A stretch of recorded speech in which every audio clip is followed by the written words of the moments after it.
cost of service inquiry, funding and prescription pricing, all major issues facing pharmacy, and all of these were raised at the LPC Conference in Manchester. Top of the agenda for the audience was the contractual framework, which many feel is no longer relevant and needs to be revisited. Particularly looking at the 100-hour pharmacy openings which have happened, and the government really at the time should have had a moratorium on that until we had the pharmaceutical needs assessments kicking in.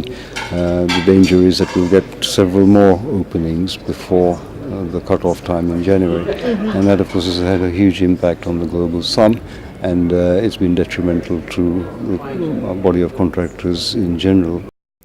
And despite plans to scrap the 100-hour exemption announced last month, some pharmacists may find the change has come too late. I believe that with the large number of 100-hour contracts that have been opened recently, that some of those and some of the very fragile and weaker performers may well find that they don't have sustainable businesses in the face of the economic pressures. Meanwhile, the cost of service inquiry became a cause for debate after pharmacists expressed concerns over accurate data capture. It was a little disappointing to hear that the cost of service inquiry, and I guess it's understandable, but A, that it's out of date as soon as it's done, and B, that we're not going to get an adequate reflection of the true state of affairs from that.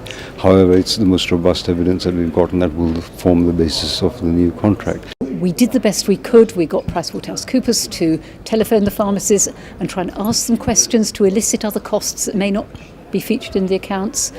I just think it's impossible. And perhaps one of the biggest problems discussed at the conference on November 22nd was prescription pricing. One pharmacist from South London spoke of his apprehension regarding the current system. 7, 8, 9 months picked up 2, 3, 4 errors where I have been underpaid by amounts ranging from 100 to 300 to 400 pounds. Now, I just fear that contractors who are not doing such things are making a loss, and they're not aware of the payments they're being underpaid.